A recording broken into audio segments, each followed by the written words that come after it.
audible? Before peace turns into pieces, let us discover and hold the beauty of peace.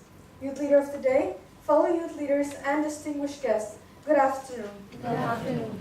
Last summer, I went to an art gallery with my family and viewed a gallery full of beautiful paintings. There was a special corner that exhibited paintings on the theme peace. Most of the paintings either showed how the world would be without war or some beautiful sceneries, but two of the paintings caught everyone's attention. The first one was a calm lake, a perfect mirror that reflected the mountains and fluffy clouds covering the pastel blue sky. Everyone thought that it's the perfect picture for peace. The second one had mountains too, but it was rugged and bare. Above was an angry sky from which rain fell and lightning played. From the rocky mountain tumbled a foaming waterfall. This did not look peaceful at all, though after looking closely into it, I saw behind the waterfall a tiny bush growing. On the tiny bush sat a mother bird on her nest. In the middle of the angry rush of water sat the mother bird on her nest in perfect peace. Needless to say, the first prize was badged by the second painting. Dear youth leaders, peace does not mean being in a place where there is no noise, trouble, or hardship. It means to be in the middle of all those things and still be calm in your heart, just like a lotus leaf, being in the mud, within the mud, and still untouched by it. There is so much hype and talk about world peace. Movies have been made, books have been written, and even speeches have been delivered. But the problem with peace remains persistent. But we are still far from peace.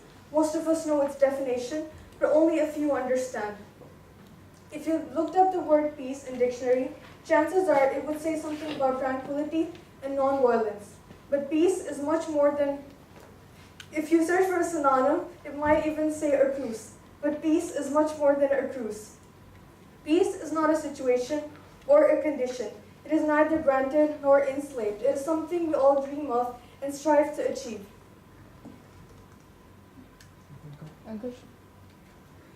Human history is witness to innumerable distressing incidents. One such incident took a couple of decades back in Sudan. As you can see in the picture, there's a little girl and a vulture behind her. The vulture is waiting for the girl to die so that it can eat her. There cannot be any more painful instance than this one. This picture was taken 2 decades back by a South African photojournalist, Kevin Carter, while on an assignment to Sudan. He won a coveted Pulitzer Prize for his disturbing image of this Sudanese child being stalked by a vulture. Dear friends, we're all yearning for peace. There is so much madness and negativity around us. There is hunger and illiteracy. We are consumed by illness and poverty. We are devastated by wars, terrorism, racism, discrimination, and whatnot. Where every culture, every community, every nation, big or small, is only crying for peace. Every little child and every mother is only praying for peace. Peace is the feeling that all's right with the world. And how do I feel it? When everyone around me, in my family, my circle of friends, and my neighborhood is happy, eager to love, accept, and relate, I too can feel at peace. Peace is such a basic necessity for the entire humanity that it must prevail at all places at any cost.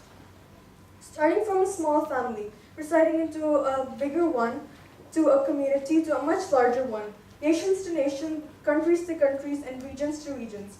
Peace is the ultimate prerequisite for the path forward.